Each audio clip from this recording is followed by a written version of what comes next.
So last week, things really started to go sideways.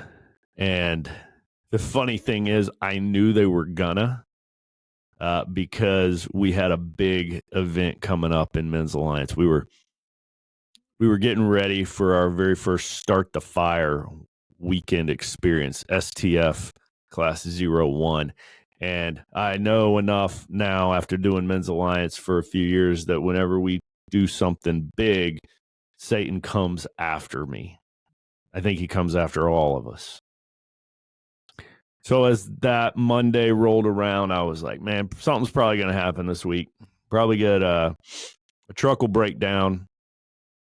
Somebody's going to get a broken arm or something. We're going to be in a hospital. We're going to be a broken down vehicle or a flat tire. The heat will go out or something weird will happen. It always does when you're getting ready to do something big for God. But things went sideways with relationships with 2 of my 4 kids. And I didn't see that coming.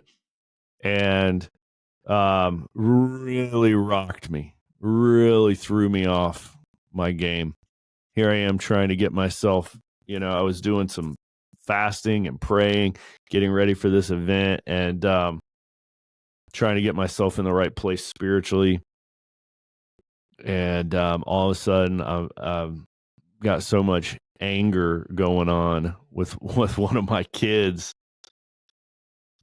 that it was really tough.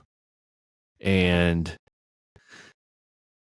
I did what I would not have done pre-Men's Alliance. 8 years ago, I would have just gone through it on my own. But last week, when it happened, started texting some buddies and not giving any kind of specifics or details, but just said, hey, pray for me. Really going through something right now, really struggling with anger. That's what I told them. I was really angry with one of my daughters because she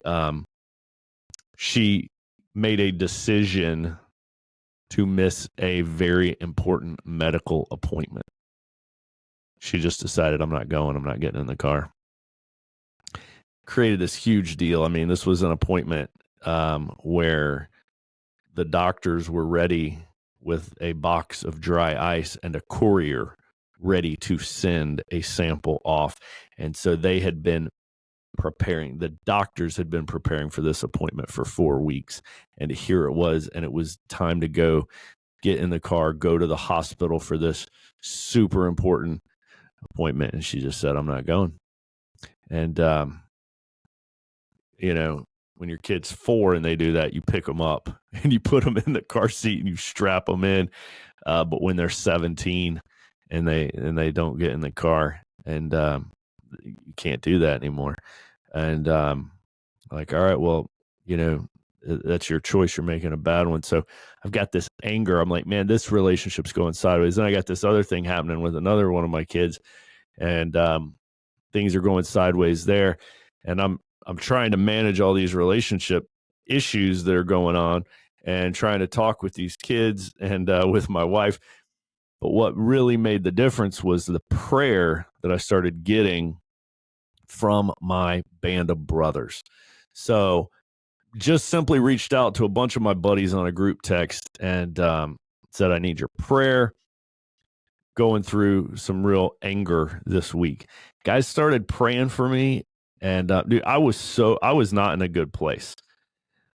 Like, not in a good place. I'm angry.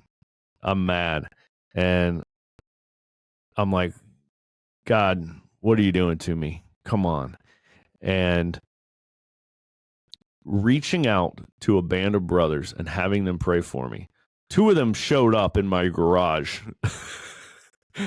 Unannounced and uninvited.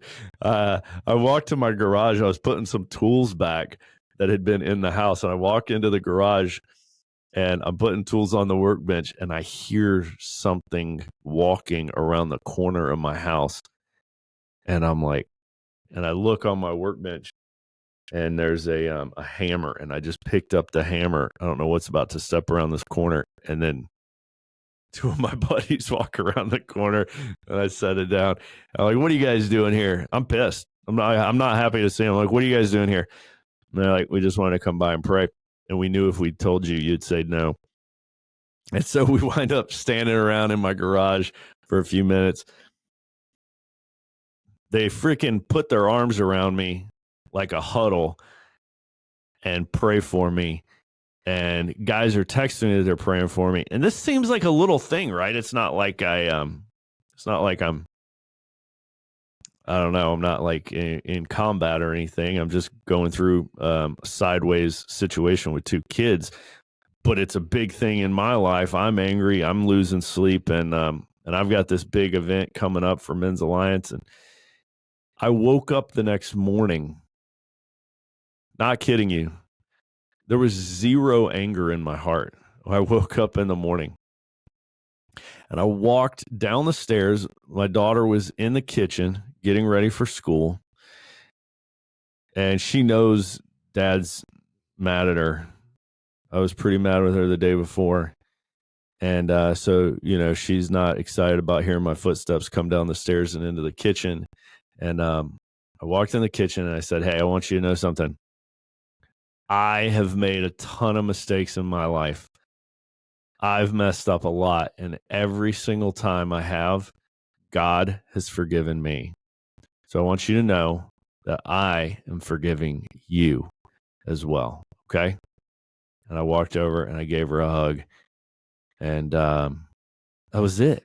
It was gone. There was no anger. It was just gone. And there's no doubt in my mind that that was a result of prayer.